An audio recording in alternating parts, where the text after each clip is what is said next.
Okay guys, I thought I might do a quick video on how I size up a business opportunity in Japan.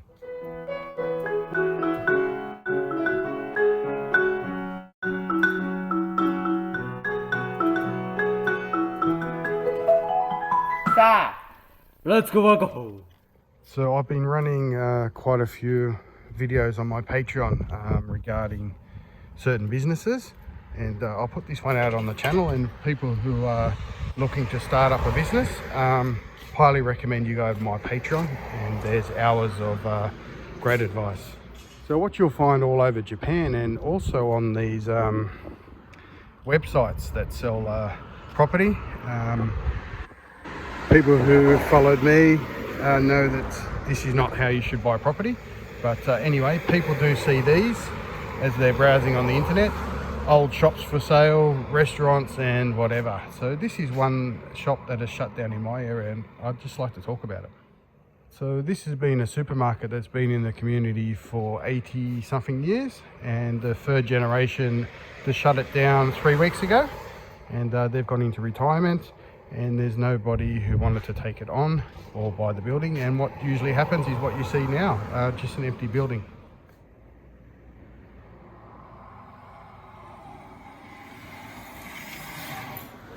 So what you'll find in Japan is they're very slow to change the way they do their businesses, and this supermarket was actually profitable, but their kids or whatever didn't want to take it on, and nobody else wants to go through doing the same business model.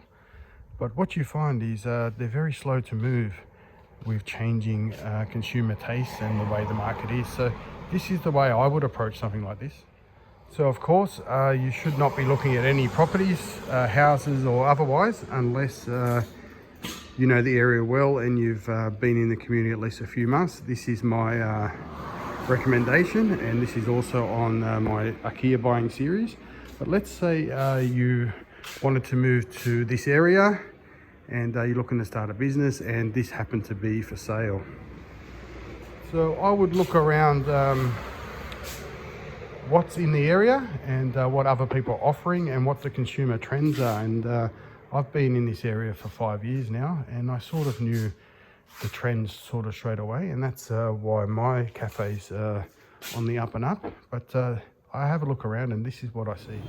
So these are the takeout meals that everyone knows about in Japan, and they just chuck them in the microwave.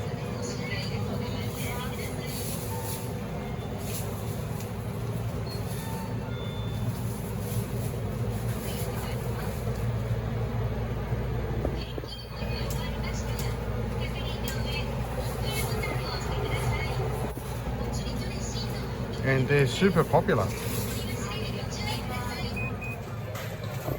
So even look at this abomination. Corn and egg on a pizza. Still 10 bucks for a nasty pizza with a pre-prepared base. Just have a look, very popular. So this is a culture, it's a grab and go. And if you have any food experience, if you can't do better than this, you should have chose a different career.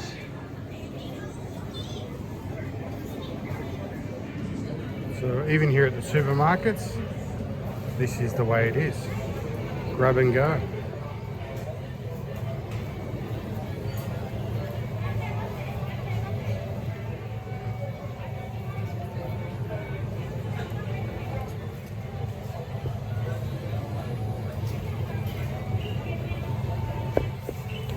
All cooked and prepared.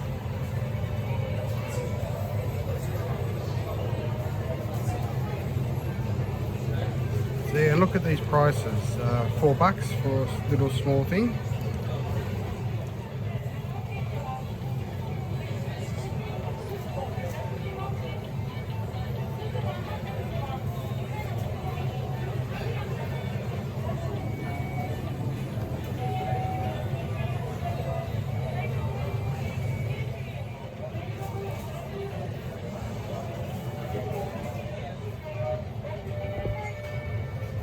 So this buying habit, buying culture is already here.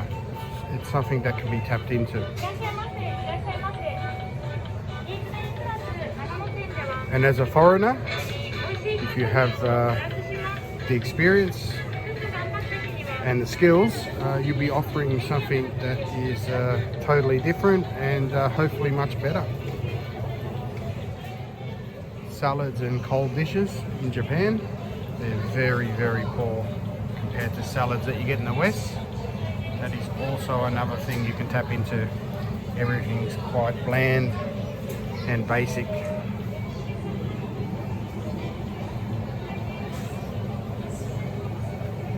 And dare I say, it's smothered in nasty mayonnaise.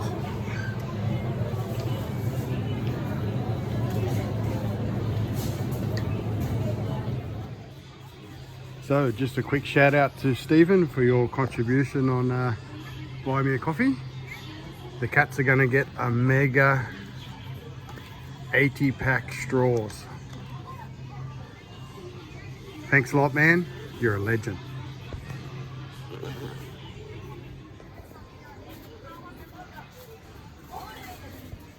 The trends are for already cooked meals ready to go, and this is because you've got a main group that are retired.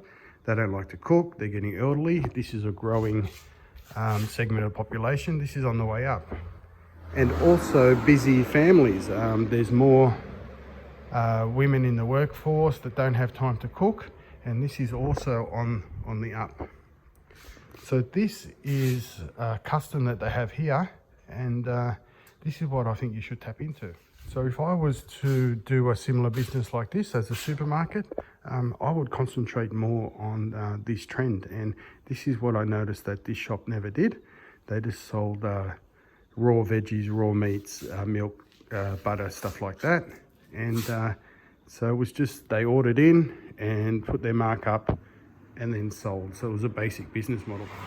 And the problem with this is if you're not adding value to anything, you can't stand out compared to the other guys if you're buying other products, if everybody's buying similar products. Whereas if you've got a little bit of skill in making value onto what you can bring in, you can increase your markups and your profit margins. So I know for a fact if I were to take this on and did pre-prepared meals, European style dishes and whatever, I know it would work because I have the knowledge behind me and I have the consumer knowledge here in Japan. So there are opportunities, but you need to get out on the ground and have a look of what people are doing in whatever industry you're looking to get into. So another business model which is quite easy to do is you have a structure. A building is just a structure, it's not a business until you make it a business. So there are Michi no Ekis, which are basically farmers markets, things like this. And I'm 25 minutes from the city, and I happen to be in a village with lots of farmers, and this would be a great outlet for them to sell their produce. And you could just structure the business model where there's no risk to yourself, where you could just rent out a space in here and just charge rent and just collect the money for them and take a percentage. So that would also be a really profitable, low risk way to do things. But on the downside is your supplier, which would be the farmers, can decide not to do it and you're left with a half empty shop. But you could do this business model and have another sideline that you do burgers, pizzas, whatever you wanted to do, and have that as a sort of attraction coming in. You could even have a little ramen shop in here so people can get their veggies and fruits and whatever and have their bowl of ramen or burger or whatever that you wanted to supplement the business with. So looking at buildings on the internet is absolutely crazy. You don't know what's going to work until you have the information of the area, and you should never do a business or buy a house in an area that you don't know. It doesn't matter what the price is, it doesn't matter anything like that, because you're just not going to be happy. So if there is an area that you love, you should be going there, buying the IKEA the way that I recommend, If there happen to be a business opportunity like this, as I said, have a look around, see what's happening, and go with the trend. Don't go against the trend.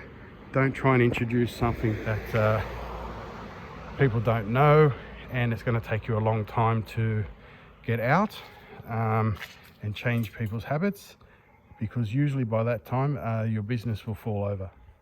So anyway, as I said, anybody who's looking to start up a business, I've got a couple on my Patreon that are actually coming over to Japan to actually do this, and I've been mentoring them a little bit. And there's opportunities everywhere, and you just need to be on the ground. You need to spend your time to get the information for yourself. You can't just look on the computer and expect an idea to jump into your lap, or a great bargain in a great place. These things never happen, and people who like to shop on the internet for stuff, they usually fail in Japan. So anyway, all my advice is over on a Patreon for people who are looking to do this and work for themselves in Japan. I highly recommend that you don't work for somebody else in Japan. It's a very, very stressful work culture here, and a lot of people after 5 years working for a company, it doesn't matter what it is, usually they pack their cases and go, because most of your life you've got 8 hours in bed, 8 hours at work. There's not much other time, is there? So if you're not enjoying yourself at work, that's at least a third of your life that you're unhappy with.